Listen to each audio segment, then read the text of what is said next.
Alright, so I just finished rewatching the first episode of the Furry Detectives Unmasking a Monster docu-series, the one that everyone was up in arms about a month ago, saying it was going to set the furry fandom back decades. I ended up doing a video clarifying some things with it and more or less quelling the angst or worry that would be surrounding this docu-series releasing in the middle of July. So overall, what are my feelings with the docu-series, or at least episode 1 from what I have seen so far?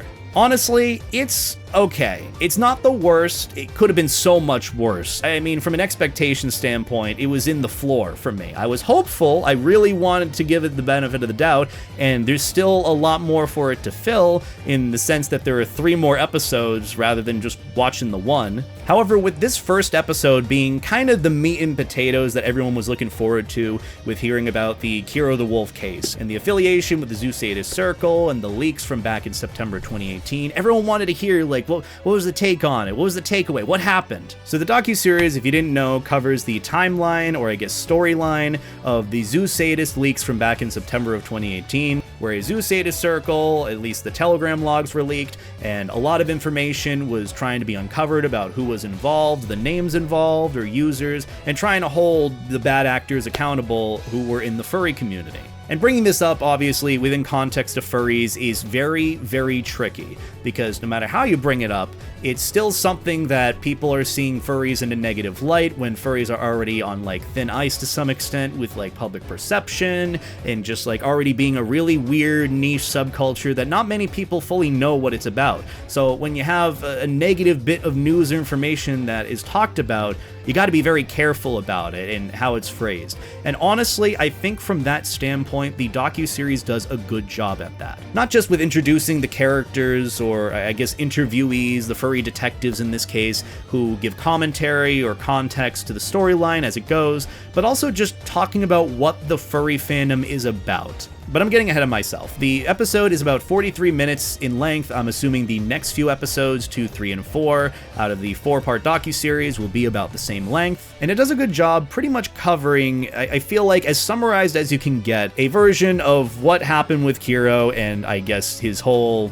Yeah. No matter how good of a job they do on the docuseries to make it as accurate as possible, it's never going to be perfect, because the subject matter is very spotty and very uncomfortable as is. So I can understand why people were very upset about this docuseries even happening, especially knowing the subject of the Zeus Sadist leaks ended up happening in, like, September of 2018. So it's been 7 years since this happened. The fandom has grown past it to some extent, and so bringing it up in the context of highlighting what happened is going to obviously bring up some concern, which I already talked about this in my previous video, kind of highlighting the angst and worry that some people have with it, but also trying to clarify that I don't think that's the approach that they're taking with this. They're not trying to paint the furry fandom in a bad light. They're not trying to use it as a gotcha moment for the sake of views and good ratings from the directing or documentarian standpoint. If anything, if you want to be a good documentarian, you want to do a good job at talking about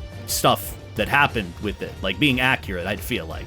But I pretty much went into this episode, or the docuseries as a whole, with the expectation that, yeah, it could be really bad, it could be like a CSI furry episode, but it also has the potential to highlight things in a very constructive manner, to help a general audience who aren't furries to see what the furry fandom is about, to understand that there are bad apples in the community, and how the community really handles, or at least tries to hold, those bad actors accountable. It's no different than any other niche community out there, or at least I'd hope, you know, with people trying to at least weed out the bad people in it. I'm sure plenty of the unanswered questions that I have, more specifically with regards to the interviewees and what their affiliation is with regards to this case and the Zeus Sadist leaks and bringing light to it and fighting for the furry fandom, I'm sure we'll learn more about them and what they have to do with that in future episodes. But it's one of those where I didn't hate it. It wasn't a super entertaining thing. It didn't give any more information that I didn't already know from the previous YouTube videos that I had seen covering the subject. But we'll see what happens in episode 2. I still want to have an open mind with regards to this, and I think going into it with an open mind for episode 2, 3, and 4, and then giving my overall conclusion at the end of it, will be better than me writing off the series right now. Again, I went into this with hoping for the best, expecting the worst, and I was a little surprised with it being not as bad, but also questionable in if it was good or not. But again, this is just my review and feelings on the series overall. I implore you to give it a watch on your own end if you have the capability of doing so. I mean, when I signed up for AMC Plus, I groaned a little bit, having to dish out the $10 just to watch this, and oh wait, I already know a lot of what happened because I've seen all the YouTube videos that cover it. In my opinion, a little bit better, but... Alright, so AMC Plus, The Furry Detectives, Unmasking a Monster. Beneath the colorful world of furries lies a chilling secret. From Oscar winner Alex Gibney's Jigsaw Productions, follow a pack of fur avengers who defend their community from the monsters within. So the first episode of the docuseries, which is titled Welcome to the Jungle, and the thumbnail is just Kiro sitting right there, and I'm like, oh god, I'm gonna have to listen to him speak. Great. But I mean, that was kind of expected going into this, especially with the first episode being a focus on Kiro. Now, I don't know if this is how the rest of the episodes are gonna go, per se, but from what I gathered, at least with the first episode being a focus on Kiro the Wolf and his affiliation, whether it's name or actual guilt, towards the Zeus sadist circle, it seems like each episode is gonna focus on individual characters in that league. Because in that little pretty noir-style opening, there's like different names of people that are like interviewed or talked about or talked to in the docuseries, and the first one being Kiro, second one being Snake Thing, the third one being Elite Knight, and the fourth one being Monster. So I'm assuming since those four are there and it's 4 episodes, each episode is going to focus on those individuals. And I'll admit, some of the clips and whatnot or jokes that are used throughout are a little cringy. I mean, that's just natural for furries to be cringy, but I think they are just meant to be tongue-in-cheek at the end of the day. Like, if, for example, when I guess Dogpatch Press came up, like, they showed, I guess, video of him with, like, a dog bowl and eating in his fursuit in a dog bowl, and I guess a rabbit or bunny with them eating carrots, and, you know, someone would look at that and be like, oh, see, furries do eat dog food and animal food. But I feel like that was just more for, like, a funny, cringy bit for the sake of it. And I guess that's what adds to it, you know, with the whole episode and series being super serious and very dark and foreboding. It's nice to have things start out on a very light-hearted, positive note.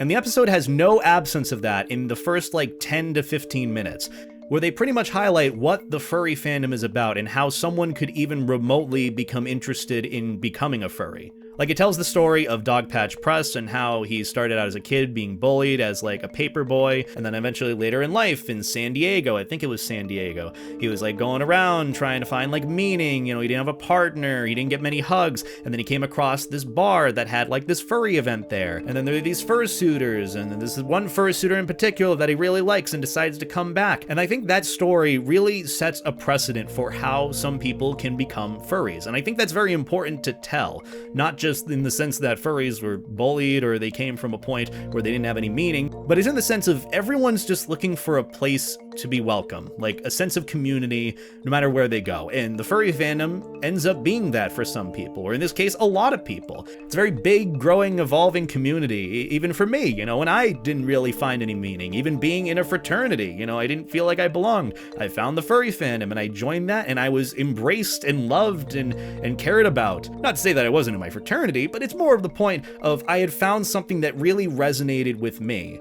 And I think that story of how people find the furry fandom and join it is important in understanding what it's about, like the deep meaning of not just having an innate interest in animal characters or animals in general, but how just the sense of community kind of helps people want to be a part of it with how open and welcoming it is. I know that's a double-edged sword in and of itself, and we talked about that before, but I think having that as like the first bit that you hear about furries in that episode, or at least in this docuseries, is honestly such a good note to start things off on.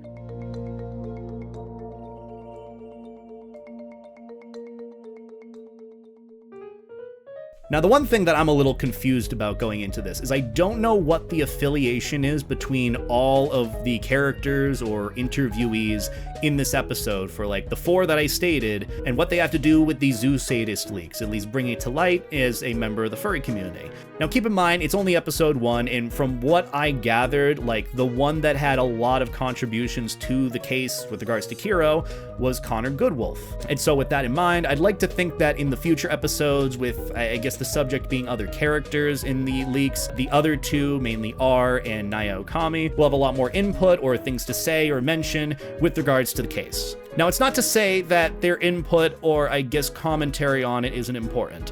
Like, think about it this way. I'd rather have, like, furries who had lived through or experienced the Zeus sadist leaks of September 2018, who were there seeing the furry fandom implode to some extent, and the devastation that came with it, with people trying to figure out what was going on. I'd like to hear some commentary from furries, rather than like a nameless, deep-voiced individual who has no affiliation to furries at all. Again, the only person that I really know of in this is Dogpatch Press, which Dogpatch Press, I don't think much introduction needs to be given for them. They do a lot of furry news, or I guess furry-related written articles. I don't really read their stuff and don't truthfully know that much about them. I've just heard their name and I'm like, oh, that's Dogpatch Press. I just don't really know them, but I know of them. As for the anonymous individual known as R, really don't know much about them. Same with Naya Okami, however they do give a little tidbit about how they were featured in a viral video where they had said, on all levels except physical, I am a wolf. On all levels except physical, I am a wolf. Oh, that's so cool. I forgot about that clip too. That was... Oh, I think I saw that reference in like a Leafy is Here video back in like 2015, 2016 or something.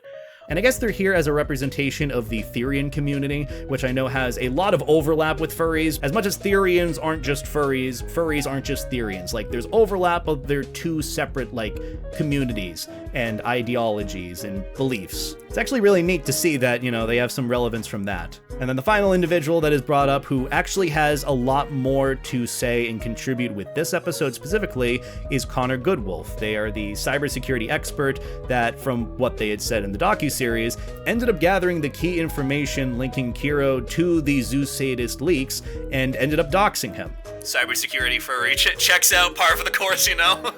Another point to keep in mind about this is that this is meant for general audiences. It's not meant for any sort of furry audience. Granted, furries watching this probably would have a lot more context to what is being talked about, or maybe some more tidbits of info about it than any non-furry viewer, but the assumption is that whoever's watching this probably barely knows about what furries are, or at least has heard of them, might know what they are or seen them, and is watching this, you know, for the curiosity of like the crime documentary. And I think genuinely telling it from that perspective is pretty good, because it helps people get a picture of what the fandom is about versus, okay, here's the actual subject matter of this series that has nothing to do with furries, but furries did genuinely work towards outing the bad actors in the community. Especially with the subject matter of this series being a Zeus sadist leak, it really puts into perspective how furries are a lot more than just whatever this subject is. And I like how it really genuinely brings that up.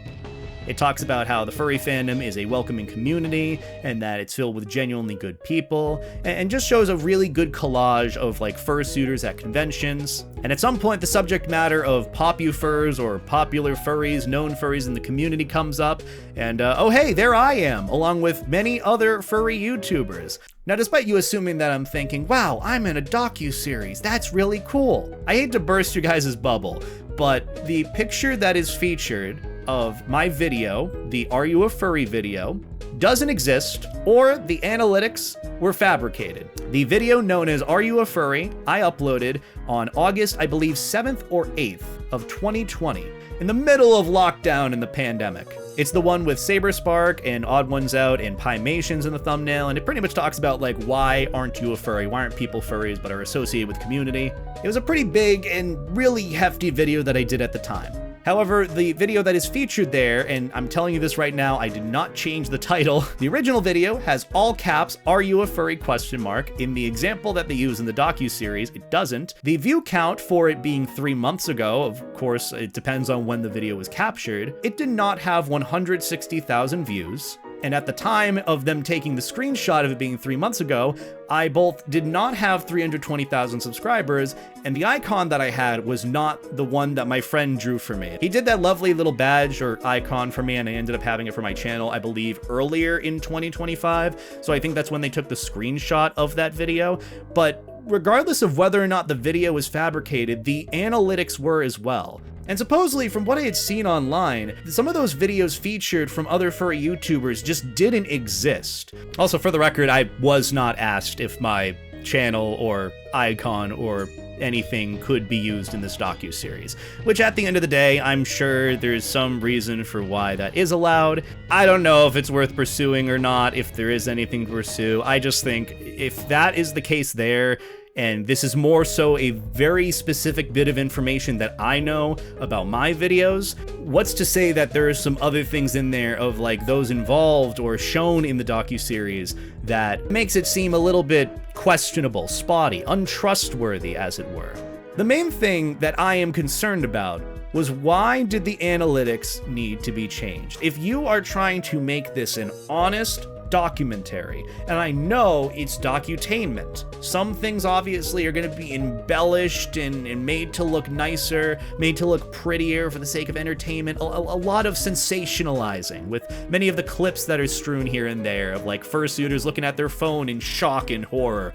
Or, you know, like the detective fursuiter walking down an alley. Like, yeah, you know, that's for entertainment. I do not see any reason why they would need to change the analytics for a video of mine that they were trying to showcase popufurs or known members of the community. And also, apparently, some people who had been filmed during a Pride event in fursuit didn't consent or give permission for the footage to be used in the docuseries, but it was used regardless, which again is a whole other thing entirely. I'm not worried about, you know, me being used in the docuseries. I'm more so wondering, I know it's a small and somewhat meaningless portion, like it's just changing the analytics, it really doesn't change at the end of the day, but it's more of the principle of it for me. Like, why did that need to be changed or manipulated in a sense?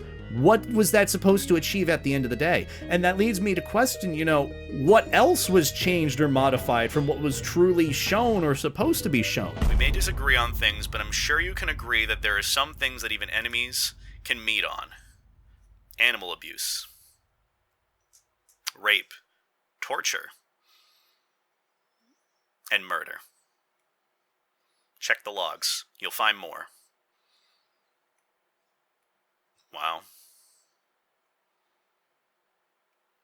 The first 15 minutes or so of the episode is pretty much highlighting the furry community in a good sense, like what the fandom is about. And then eventually it cuts into the bad part of it, with talking about some trends that kind of came and went of like the Tony Tiger Gate with furries thirsting over Tony the Tiger. There was also a mentioning about like the rise of alt-right, I guess, ideology and how Nazi furries became a thing and how Dogpatch Press ended up covering the whole thing and that's what shot him into popularity. And then eventually things switch into the Zeus sadist leaks, where Dogpatch Press was tagged in some sort of archive link to, I guess, download this Telegram channel worth of information, which showed a Zeus sadist circle. And then eventually all the information was leaked and put out there, made public, and one of the names that many people recognized was Kiro, at the time a very, very popular furry YouTuber back in like 2018 or so. They go on to talk about how the files and leaks that were found were disturbing beyond belief, obviously censoring things, but sometimes showing the chat logs back and forth, mainly between Kiro and whoever they were interacting with, or at least Kiro's name on Telegram and who they were interacting with in the chat. And eventually it shows pretty much just the uproar that had happened in the community with everyone being up in arms and upset, especially at Kiro for having associations, or at least by name associations, to the Zeus sadist leaks. I really like some of the quotes that are used with regards to this subject matter and furries specifically. Like Anaya said, there are bad furries, but furries aren't bad.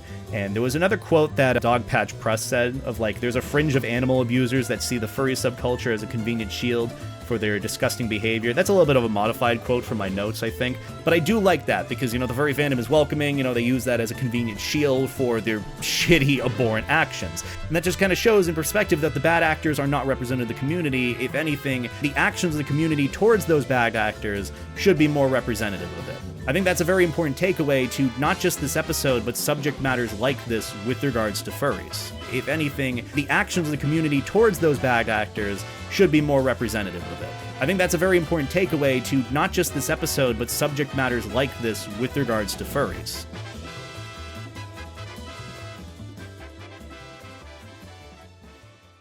Now, about halfway into the episode, Kiro ends up coming in for an interview to give his side of things on what actually ended up happening when the leaks came to light. He was confused why his name was involved in the Telegram logs, and the Kiro the Wolf there was not the same as his Kiro the Wolf name on Telegram, with the main evidence of it being that I guess he was hacked from Iran, or at least his Telegram account was hacked from Iran. It doesn't fully, obviously, exonerate him of all this, but it's pretty much where he was trying to claim his innocence through how he was either hacked or his name was photoshopped or manipulated ever so slightly to make it look like the person in the logs was Kiro the Wolf. He also goes on to talk about his story with joining the fandom. And then eventually there's an interview with Kiro's friend Ashley Zoe Fox, who I guess was trying to help prove Kiro's innocence, and ended up doing like an interview with him on YouTube. And the first thing, it's just so fucking weird and funny to me, man. The first thing that they end up doing is like, so Kiro, did you do it? Are you this awful zoophile zoo sadist? And then Kiro's like, no, I'm not. And then they're like, well, you heard it here, folks. And it's pretty much like, oh, my friend would never lie to me. It's like, yeah, sure, dude. I mean, yeah, we've lived off of hopes and dreams, and dude, trust me so far. Why stop now? Which it's like so funny to me of like, you heard it here, folks. After that, there was another point where I guess people were drawing comparisons between someone in the video from the leaks, which obviously disturbing material in that, how one of the individuals looked very similar to Kiro, and Kiro had to do a whole thing where he got like half naked for the camera to show that the person in the video was not him, and that was, I guess, used as like the main saving grace to prove his innocence from being a part of the Zoo Sadist leaks. And many people hopped on this, of saying that Kiro was innocent just from this basis. But again, that was one thing out of the rest of it, because eventually it covers the subject matter of Kiro's dog, Coda, which was the big question, what went on with that? Because supposedly Kiro had said that his family nor he had a dog at the time.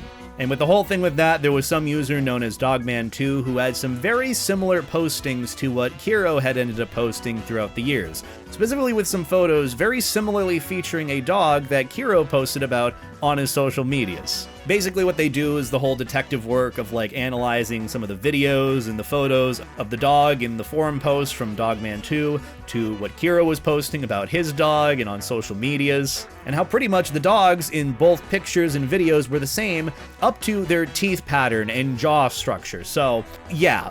And also not long before this, Connor Goodwolf was properly introduced, being the cybersecurity expert, and how his line of work was to out predators and awful abhorrent people in the community through their experience in cybersecurity, and how they were on the case for Kiro, and according to the docuseries, found a lot of the stuff about Kiro's dog and the similarities between the Dogman2 individual and Kiro. Also, one very specific funny part happened during the interview where Kiro was asked if he had a dog or his family had a dog, and he just blatantly says no, and there's like a long pause of like awkward silence where he's like drinking water, and then it immediately cuts to him tweeting about his dog passing away, which just absolute cinema. But in all seriousness, that whole bit was so funny where it's just like, you know, it's just a blatant lie based on like the tweet that was put out. Oh, it's just so funny there. But not long after that, Connor Goodwolf said that he doxed Kiro, gave out the information about where he lived, and then ended up, I guess, reporting a lot of this info to the local police,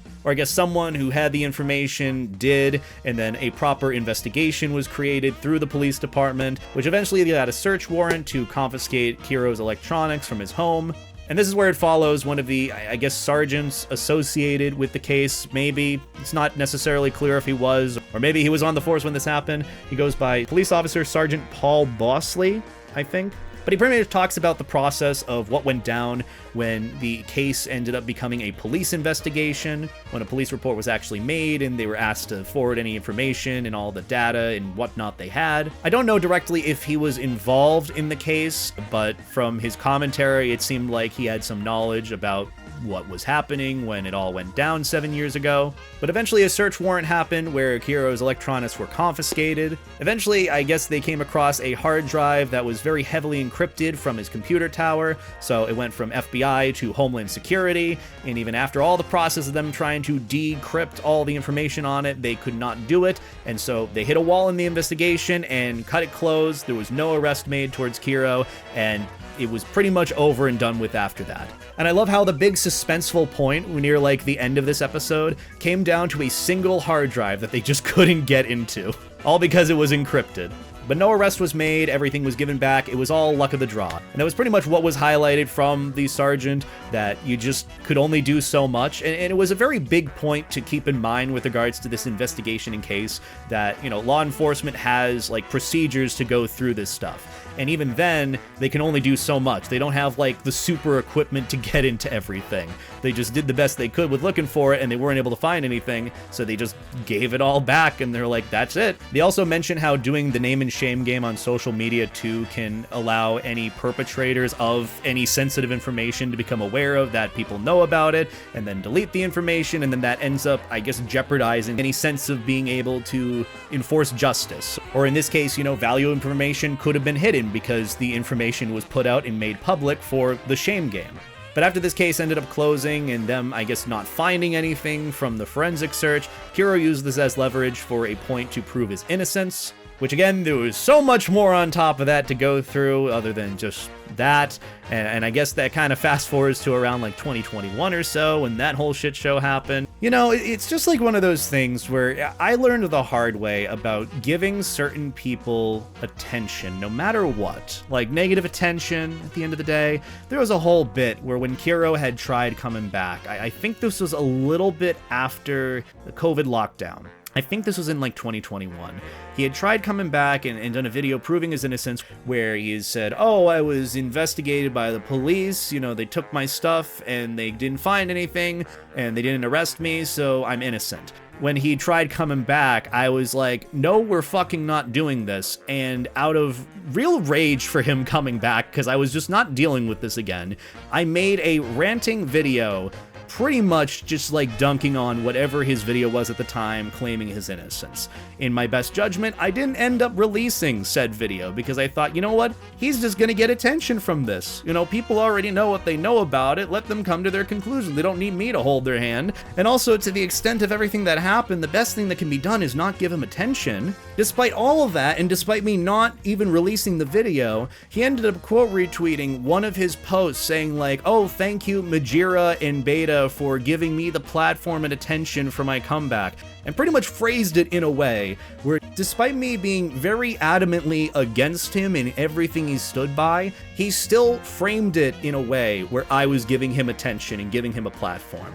And that, to me, made me realize that he is the type of person that will feed off of any little bit of attention he can, because he knows he's not going to get what he had back. So rage bait all the fuck you want. That's all that's gonna happen. So that's why for me, going into this, you know, thinking back from that and seeing him being interviewed, I'm just like, this is exactly what he wants. Like, even if he's wrong, even if he's just blatantly lying to the camera, he just wants this. That's it. There's no needing to clear names or anything because there's been no basis to clear half of the fucking accusations in like 2-hour-long YouTube videos worth of information about this shit. Like, fuck. Like, and as you can tell, I'm absolutely thrilled to be talking about this. I mean, I want to. I think this is important, but God, he's like a cockroach, man.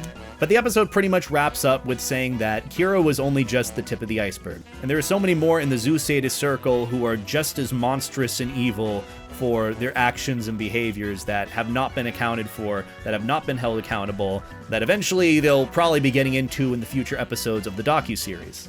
Which, yeah, the episode pretty much ends on a somber note, but a lesson that Kiro is only just the tip of the iceberg in this investigation, in this case, and that there are so many other names and individuals in the zoophile ring, more than we could ever imagine, that will probably be gone over in future episodes. And that's pretty much how the episode ends. And credits roll, and then now we're on to the episode 2, whenever I decide to watch that. All right. That's the first episode. I think it's pretty good, all things considered. So overall, what are my thoughts on it? Well, it's spotty at a couple of points. I really do have concerns about them changing the analytics on my video that was shown, and also hearing that a couple of other people did not consent to having their fursuit footage or their fursuit photos or videos thrown in the video or the docuseries. I get that that might be a whole complicated thing, but at the end of the day, what you want to do when you're making a docuseries or any series about furries and you're not a furry is you want to have the trust of the community. And I'm gonna be honest, based on what I've seen and heard and even watched from the series and episode, I don't know how much I can fully trust them.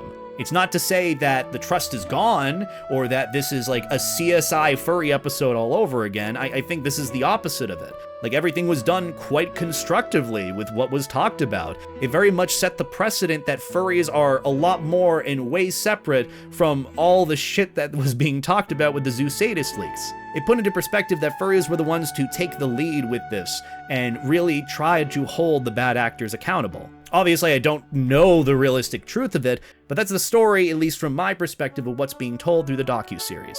I don't think it's bad. I'm definitely going to watch episode 2 and 3 and 4, and hopefully some more unknowns from questions that I have will be answered. It's just one of those things where you're just reminded that, oh, this didn't have a good ending, and obviously the subject matter isn't going to be perfectly covered. But I will say, it wasn't the worst thing, and it could have been so much worse. I'm just glad it was done in a constructive manner. More than anything, I'm just glad that this subject matter was discussed as delicately as it could have been. But for me, as someone who was expecting the worst and hoping for the best, I got a little bit of in between, and I'm not entirely mad or sad about it. But all in all, with what it covers and how it handles the material, it doesn't do it in a way that's destructive towards the furry fandom. Maybe there's more about it that I don't know about, but I'd love to hear your thoughts and opinions in the comments below. I'd love to take this into account when going into episode 2 if there was anything that I missed about this, so please do let me know. I'm gonna at least wait a little bit before seeing episode 2 to do a proper review of it and hear feedback from you guys first. I don't want to just do a one and done with this either. So, I'll take my time with this, go through this as well, because this is something that people were very worried about and I think deserves, careful attention to this to at least know what, I guess, the message is here. But the subject matter and message doesn't seem like it's bad. Obviously, I'm going to hold out and be optimistic for the next few episodes. This first episode was pretty okay. Wasn't the worst, wasn't the best, but at the end of the day, it's not a furry CSI episode, and I'm pretty glad about it. And also, from the perspective of watching it as like a non-furry or general viewer, it seems like it wasn't in a way to paint the furry fandom in a bad light. And trust me, if you have like 2 brain cells to your name, you could easily understand that. But either way, that's episode 1 of the Furry Detectives Unmasking a Monster. So on that note, thank you all for watching.